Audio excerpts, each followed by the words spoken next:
The best thing about history is to be able to go back in the past to discover yourself. And the great difficulty for we who are marginalized is you look at what is purported to be history and we're invisible, we don't exist. So to find a catch of letters like this by a group of drag queens talking about their life is really quite extraordinary.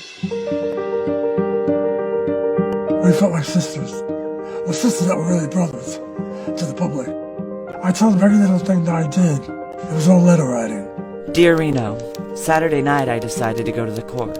New York is very hot. Cops all over. They have to be careful. You'll be taken to jail and charged with some kind of obscenity laws. I worked in a drag club secretly on weekends. It was the place to go. Liz Taylor, Warren Beatty. The Kennedys came in. There was a lot of money to be made, but it was illicit money. So who does that? The mafia. Actually, the reality is, it was no mafia. There were no impersonators. Congratulations. I loved the film. I loved the film before I saw it, which is weird. Because it was so exciting, the whole story. Do you want to tell us, for people who have not seen the film, what it's about without giving it all away? What we attempted to do in P.S. Burn This Letter, Please, was to reconstruct a decade of LGBTQ history that we felt didn't exist. We had looked, and the letters were this ignition point for us to dive right in and realize that there was so little on this decade, that everything started at Stonewall, that we could find readily available to us. And with Michael's research background and my love for documentaries, we dived in, and 5 years later, we feel we were able to construct this small slice. We feel like we barely scratched the surface, but we were able to recreate a very personal story of the 50s and drag culture in New York City in our film. Who found the letters and how? Well, it's an interesting story, actually. It's kind of a team effort, I would say. Richie and I are partners. We've been together for over 25 years. Mm-hmm. Richie Koenigsberg runs the Ed L'Amato Foundation, the Edward F. L'Amato Foundation. Ed was a big agent in Hollywood and very at the top of his game. And Richie was also the executor of his estate when Ed passed. Okay. And upon clearing out the houses and getting rid of all the things and liquidating all the assets, we threw a bunch of personal boxes and effects inside of a storage container, and we waved goodbye to it. And it disappeared for years, this pod somewhere with all the other pods in the world. And after about 4 years, Richie said, the estate is settled. I think we should get that pod back, and we should go through all those boxes and start throwing things away. And I came home from work one day, and the garage was full of boxes, full of memories that belonged to his mentor. And the first box I pulled over and I opened up, I pulled out a letter. And at the very bottom of the letter, it was scrawled, "As always, Daphne." And I thought, oh, fun. I got to read this. And I started to read this beautifully typed letter that was so full of information. And I was immediately struck by the language of these letters. And I pulled Richie out to the garage and I said, "Richie, look at these letters." And I pull out another and I pull out another. It's 1952, 1953, 1958. Love always, Daphne. As always, Daphne. Love Josephine. Love Gigi. Love Charlie. And all of these letters were so rich with information. And I realized very quickly that these were drag queens. So, Michael, I know that you first got the call from Craig. What do you about he's found these letters? Tell me how it happened. I just randomly got a phone call one day saying like, "Hey, you're not going to believe what we found in this storage unit, and come over here." And I get to their house and the dining room table is just covered in these old letters. And I'm like, oh, what am I looking at? And they're like, "Just start reading them." So I started reading. And, as you see the letters in the film, just was instantly enamored with the letters and and then also instantly curious, like, who's Reno Martin, and why were these people writing to Reno, and eventually just kind of got started on this journey. So whose idea then was it to actually locate some of the writers 50 years later? Yeah, how did you do it? Because I just assumed that, based on the age of the letters and as sort of guesstimating the age of the human beings, like I thought, okay, these people have to be at least 90. Mm-hmm. They were all gay men living in New York City. Mm-hmm. And in the letters, they talk about sex a lot. Mm-hmm. And I just did the math and thought they must all either just have died of natural causes or probably died during the AIDS epidemic. And also it was just, the letters were mostly just signed with their drag names. So it wasn't even like and there were no envelopes. So it wasn't like there were return addresses or really that many clues. But fortunately, in one of the letters, there was a name and a full name and an address. And so I don't know, it was months into it, I think, and I just thought, well, let me see what I could find, and just found that name at an address that was like 7 blocks from the address that was in this letter. And I thought, it's got to be the same person. And of course, it was like 2:00 in the morning when I discovered this, because that's when I do all my digging around. And so waited till the next morning and called. And so that's kind of got us off to the races in terms of like, oh, well, maybe there is a film here if we can convince this person to talk to us. Yeah. And that took a while. We have to say they are old, because there's one point where we laughed so much when he told us how much rent he was paying for his apartment. 256, wasn't it, a month? Isn't that incredible? Absolutely incredible. And so are you planning to put any sort of subtitles with it? Because I learnt a lot of new words. I'm an old gay man, but I love the word mopping. Do one of you want to describe that? Because that won't give the game what mopping's about, and all this language that came up, which is long gone as well. Yeah. Well, mopping is shoplifting. Mm-hmm. And they use it a couple different ways, but in the letters it was used as shoplifting.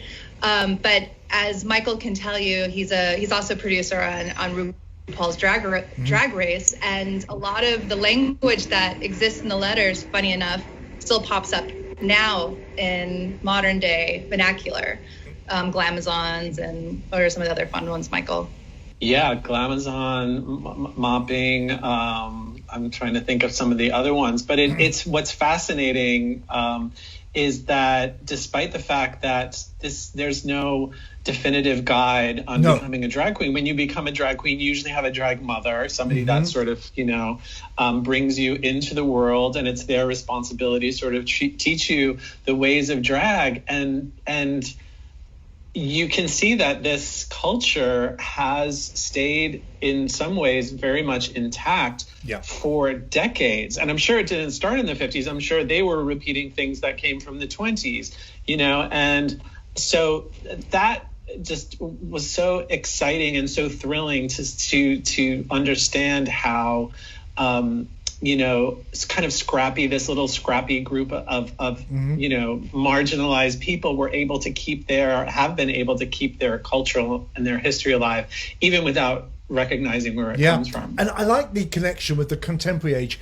about expressions and what we label ourselves, because we're very full of more on gender these days, but I love being corrected by the one performer who insisted on being a mimic and impersonator. And I love that fact, because we're in that right now, being very careful about what we call ourselves in our own community, which I think is probably an ongoing situation. Our community is LGBT. There's so many different things, and we all have kind of different stories. But was really interesting, and Jen can talk more about this, but like in constructing the story of the documentary, we just kept finding people and like adding them into the mix and then at some point we had 9 people whose stories we wanted to tell, and how the hell do you tell 9 stories in the space of an hour and a half?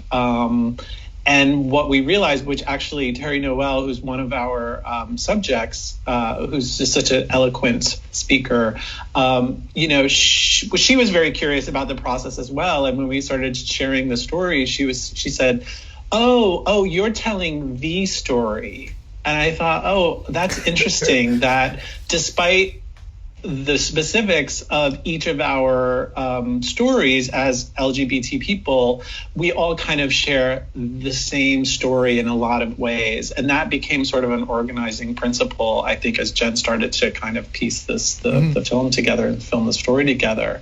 And you see, it's like we just kind of pick up whoever told this section of the story in the best way is the person that's sort of featured in that moment. You made a point of stressing to us that, our history is very short. We don't have so much evidence of it. But Jen, there was one of your historians from Harlem, I think, who suggested that there may be other treasure troves like this, and it's the only way we're going to fill in our real history. Do you think there's a possibility? Are you going for storage lockers now? Oh, absolutely. Up until we were supposed to screen our first screening, Michael found actual footage from the Queens, from our letters, actual footage. So we were swapping out, images with actual video footage up to that point. And I think the moral of that story is everywhere you look, you can find something. And one thing that we hope that comes out of this film, and especially out of the Q&As afterwards, is shake your attic, shake your basements, speak to your elders, because you never know what they have hidden away, or what stories that they didn't feel comfortable telling for so long. And now it's a time, now it is time. This is a very entertaining movie, and it will do the circuit presumably. Do you have any plans, or Craig has any plans to take this to educational, to youth groups at all? Yes. Absolutely. Yeah.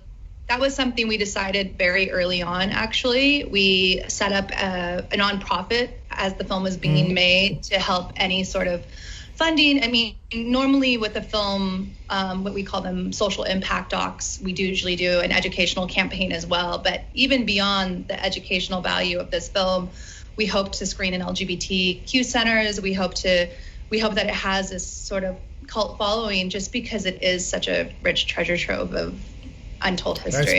That's beautiful. And to end this, I want to say that my husband and I sat on our seats edge, and we were so happy you gave us the ending we needed. I'm not saying what it was, but we were saying, thank God.